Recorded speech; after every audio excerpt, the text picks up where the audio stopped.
Unai Emery today has done his press conference and he has said that we cannot go out and buy any players in the January transfer window. We are actively looking for loans and that is all we can do, is just loan signings.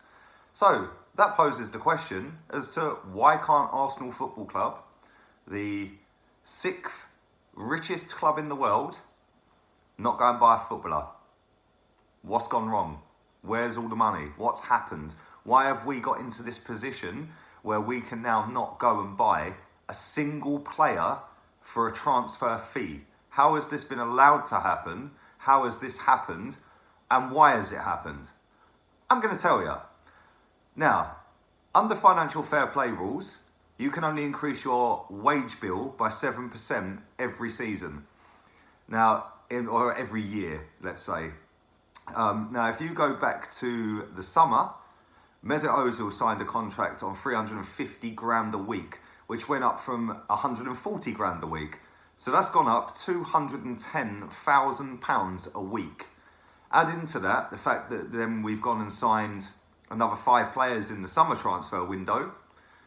Add in, God knows how much. I don't even want to think about how much we've paid out on the 5 players that we've signed there. But if you add all that together and then add that to our wage bill is now teetering on the 7% threshold. So until we actually get rid of some players that are currently on our wage bill, we can't go and buy a footballer. This is how fucked our club has been for years and years and years, and it has now got to the point where we are now fucked and can't go and sign anyone unless it's a loan signing. Now, I just can't get how all these so-called experts that are running our football club, that are all money men, all businessmen, have allowed us to get into a position where we are teetering on the 7% threshold and we now can't go and pay for anyone. We're fucked. And the reason it's got to this is because we are paying bang average footballers. I'm not going to name them because I ain't going to go into that. But we are paying bang average footballers at this football club. Not all of them, because there are some good footballers at this football club. But we are paying some bang average footballers in excess of 70 grand a week. Now, I just don't get it. I'm just going to give you a couple of examples here also of how we have completely fucked ourselves over the last year or two by allowing players to run their contracts down and by allowing them to leave for nothing, by not taking a transfer fee when we were offered one and then swapping the player. It's just baffling. So bear with me. I'm going to read all of these out off of here. We have gone and turned down a £60 million bid for Alexis Sanchez. We then swapped him for Henrik Mkhitaryan 3 months later, which cost Arsenal Football Club £60 million in a transfer fee. But not only that, Mkhitaryan is now taking £190,000 a week. Right, we let Mesut Ozil run down his contract. Then we gave him 350 grand a week. That has potentially cost us in excess of £60 million that if he was under a 4 or 5 year contract, we could have flogged him for, okay? We let Aaron Ramsey run down his contract. Another decision that has potentially cost us £40 million. Because, let's be real, Aaron Ramsey in today's market, under contract, is a £40 million footballer. We have now allowed him to walk out for nothing. We let Jack Wilshere run down his contract, a decision that's cost us anywhere between 10 and £20 million. We signed Lucas Perez for £17 million. And at the time, that was our record signing for a striker. He played 2 Premier League games and then we sold him for £4 million. That's cost Arsenal Football Club £13 million. We signed Matthew Debuchy for £13 million. And we had to give him away for free, a decision that cost us 14 million quid and £12 million in wages. So there's 25 million quid we've wasted. We've given Cole Jenkinson a 5-year deal on £2 million a year. That's cost us £10 million. We turned down £20 million for Callum Chambers, a player that has now gone on 2 separate loan moves and has probably cost us at least £10 million in wages since he's been here. We signed Takuma Asano for £4 million. And he's that bad, we have forced him to go on loan every season since we've had him until his contract expires. Now, people will come at me and say, yeah, but we did that to get our foot in the Asian market for shirt sales, etc., etc., etc. Bollocks. No shirt sales have come from that deal. Now, Serge Gnabry, we all remember him. He was the best player at the Olympic Games. We sold him for £4.5 million after we'd loaned him to West Bromwich Albion. And let's be real, after Pulisic signed for Chelsea the other day for 58 million quid, can we say that he's there or thereabouts? 40, 50 million pound player? Another great decision. We've spent £35 million on Mustafi. Now, at the time of signing Mustafi, Alderweireld and Van Dijk combined would have cost 20, 25 million pound. We spent 35 million pound on Mustafi.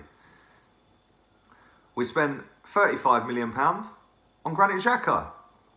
And at the time, Kante was available for less money.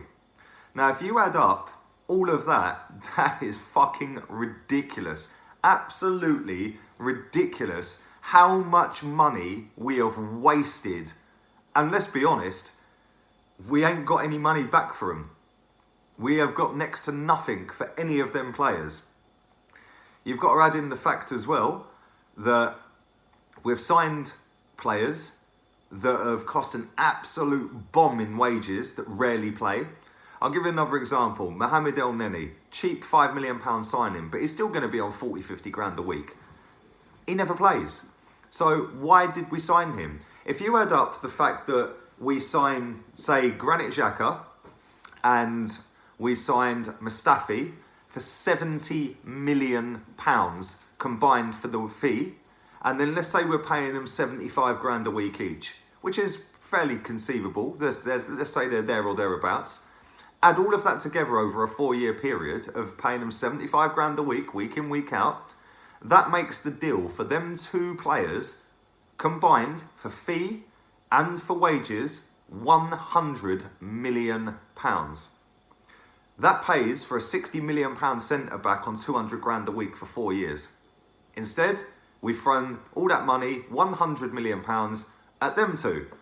Mesut Ozil, from the day we signed him for £42.5 million to the day his current contract expires, that deal has cost us £150 million.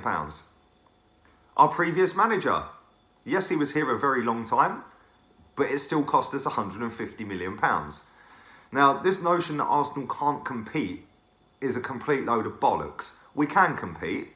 The problem is, we're competing with shit players on top dollar. If you look at our wage bill, I tweeted it out earlier on today, from November 2017, I got the figures from. I couldn't find the 2018 one. But from 2017, we had the 8th highest wage bill in Europe. 8th highest.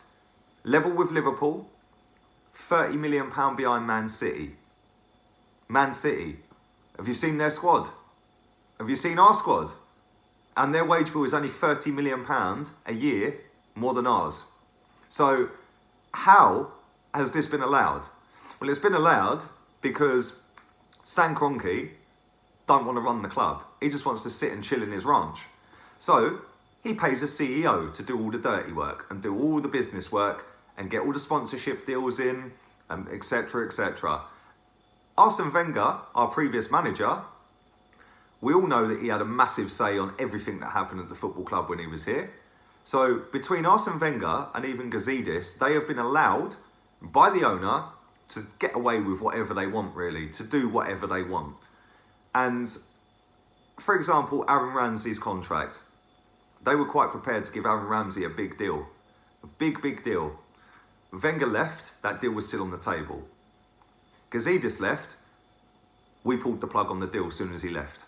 We said, no, you ain't getting that money. You're not worth that money. It's a stupid offer to give you. Now, I can see exactly why that's happened. That's happened because we're on that threshold of 7% increase on wage bill.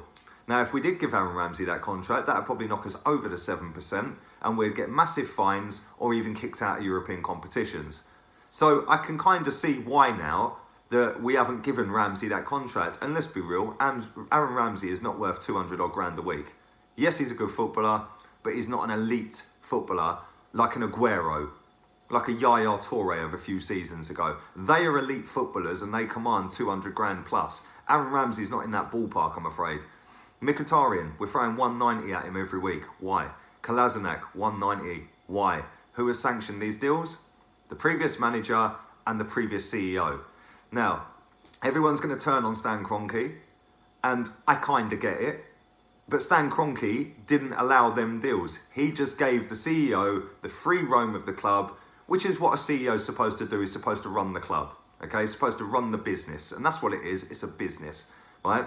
Now, he sent his son, Stan Kroenke sent his son over to do 1 year over here to get the ins and outs of the club and check everything out and blah, blah, blah. He was here 5 months. In 5 months, he sacked everyone. Everyone's gone. He got rid of everyone because the business is fucked, completely fucked. And now we're in a position where all these pieces are being unravelled. And as a football fan, we're sat here going, and we've got no money. Why have we got no money? We've got no money because we've overspent on bang average shit for years and years and years that we now can't get rid of because nobody will compete anywhere near what we're paying them.